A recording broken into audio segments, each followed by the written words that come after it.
In life, many of us often feel like we are walking through a long, dark tunnel with no end in sight.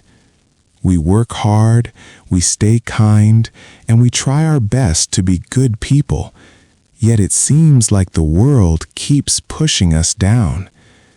In those moments of deep silence, when the weight of the world feels too heavy to carry, we start to ask a question that echoes in the hearts of millions.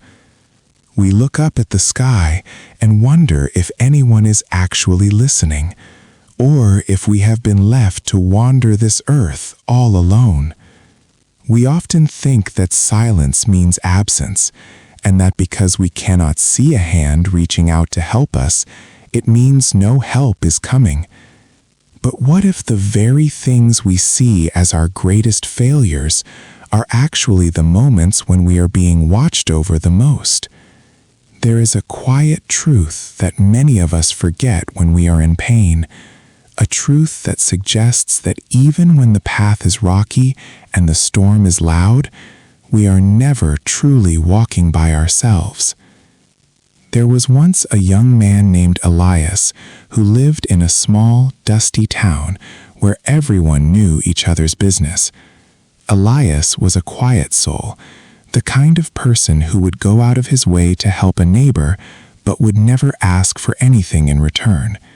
He worked at a local carpentry shop, earning just enough to take care of his elderly mother and keep a modest roof over their heads. Elias wasn't ambitious for wealth. He simply wanted a life of peace and to fulfill his responsibilities. However, life has a way of testing the strongest of hearts. Within a single year, the carpentry shop closed down, and Elias found himself without a job. Shortly after, his mother fell ill, requiring medicine that cost more than Elias had ever saved. He spent his days walking from one shop to another, asking for work, but every door seemed to close in his face. His clothes became worn, his shoes developed holes, and the light in his eyes began to fade into a dull shadow of worry. He felt like a ghost in his own town. People who used to wave at him now looked away, perhaps afraid that he might ask them for money. Elias began to feel a deep, burning sense of shame. He started to believe that he was being punished for something he hadn't done. Every night, he would sit by his mother's bedside, watching her sleep, and he would whisper to the ceiling, asking why he was being abandoned. He had always been a man of faith, believing that if you do good, good will come to you. But as the cupboards went empty and the bills piled up, that faith began to crack like dry earth. He felt small, weak, and completely forgotten by the Creator he had once trusted so deeply. He felt as though he was shouting into a void that offered no echoes and no answers. One afternoon, desperate and with only a few coins left in his pocket, Elias walked to the edge of the town where a wealthy merchant lived. This merchant was known for being a stern, difficult man who didn't care much for the poor. Elias hoped that perhaps, out of a need for labor, the man would give him even the simplest task. When he arrived at the large gates, the merchant was standing in the garden, looking over his rose bushes. Elias approached him, his voice trembling as he asked for any kind of work. The merchant looked Elias up and down, noting his tattered clothes and his tired face.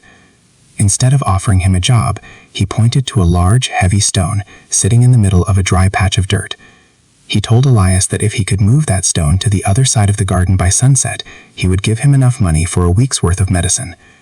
Elias thanked him profusely and immediately went to work. But the stone was much heavier than it looked. It was buried deep in the soil, and no matter how hard Elias pushed, it wouldn't budge. He spent hours sweating under the hot sun, his hands bleeding and his muscles aching. He cried out in frustration, feeling mocked by the task. It felt like a cruel joke. He looked up at the sky and shouted, asking why even this simple chance was being made impossible for him. He felt like a failure, a man who couldn't even move a single rock to save his mother. By the time the sun began to set, the stone had barely moved an inch.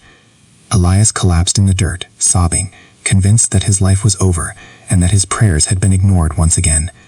He felt completely abandoned, certain that God had turned his back on him. The merchant walked out into the garden as the sky turned a deep orange. He looked at the stone, then at Elias, who was covered in dirt and tears. Elias looked up and apologized, saying he was too weak and that he had failed. He expected the merchant to yell at him or drive him away. Instead, the merchant knelt down beside him and spoke in a surprisingly soft voice. He told Elias to look at his hands. Elias looked down and saw that beneath the dirt and blood, his hands had become calloused and strong from the hours of pushing. The merchant then told him to look at his arms and shoulders. They were tense and firm. The merchant explained that he didn't actually need the stone moved. He had been watching Elias from the window all afternoon. He saw that Elias didn't give up, even when it seemed impossible.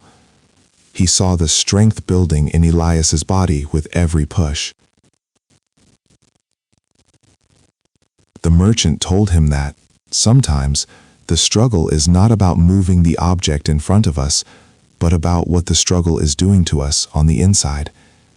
He revealed that he had been looking for a strong, honest man to manage his warehouse, someone who wouldn't quit when things got difficult. By trying to move that stone, Elias had proven he was exactly the man for the job. The merchant handed Elias a heavy bag of coins, far more than he had promised, and told him that his mother's medicine was already being delivered to his house. Elias sat there in the fading light, realized that while he thought he was being ignored, he was actually being prepared. He realized that the very struggle he hated was the bridge to the life he had been praying for. We often mistake a season of preparation for a season of abandonment. We think that because we are struggling, we are being forgotten. But just like Elias, your current struggle is building a strength in you that you will need for the blessing that is coming next. Life is not about the absence of problems, it is about the presence of a quiet, steady hand that guides us through them, even when we cannot feel it. Trust that your hard work is never wasted and your tears are never unseen. You are being shaped into someone who can handle the greatness that is waiting for you just around the corner. If you are going through a hard time right now, do not lose heart. Hold on just a little longer, because the help you need is often closer than you think. If this story touched your heart or gave you a little bit of hope today, please consider liking the video and sharing it with someone who might be struggling right now. We would love to hear your thoughts in the comments. Have you ever felt like a struggle in your life turned out to be a hidden blessing? Thank you for listening, and remember, you are never truly alone.